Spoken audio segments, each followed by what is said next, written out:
Shabbat Shalom and Chag Sameach. The coronavirus pandemic continues to affect our daily lives in more ways than I can count.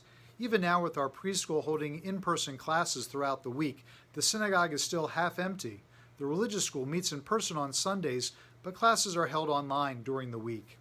We have created some opportunities for in-person gatherings around the holidays and Shabbat. Yet even so, I miss the customary face-to-face contact with the great many in our congregation. This morning, 2 rituals took place at the synagogue, which I look forward to all year, each of which marks the end of the Jewish fall holiday season, and each of which were amended this year because of our need to social distance. At 8 a.m., Rabbi Hollander and I were joined by 5 members of the congregation in person and another handful online for our Hoshana Rabbah service.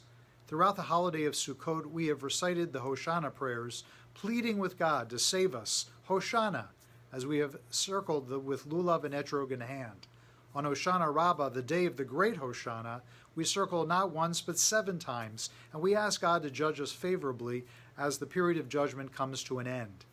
Then we take the willow branches from our lulavim and strike them on the ground, hoping that as the dry leaves fall away, so will our sins of the past year.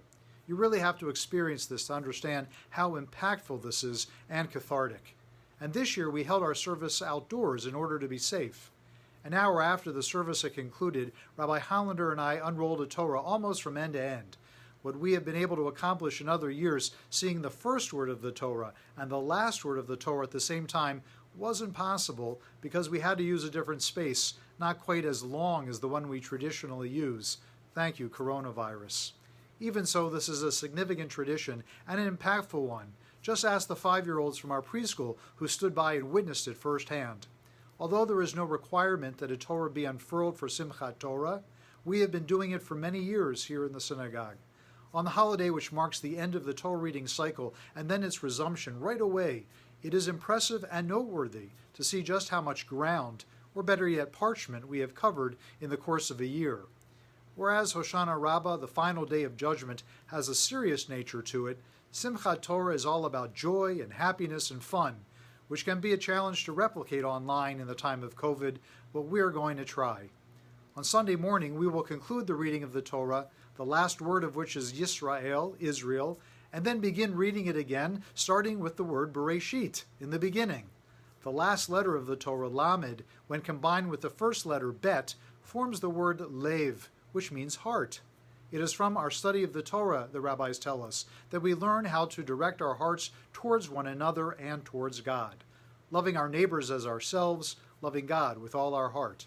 As another holiday season comes to an end, I pray that, like the willow leaves we scattered in the courtyard this morning, all of the bad, onerous, and challenging pieces of the past year will be left behind, that God will accept all of our prayers with favor, and that our hearts will be filled with love, appreciation, and thanksgiving, so that we can work together and eventually be together in good health in order to make this new year a year of unity, a year of fulfillment, and a year of blessing.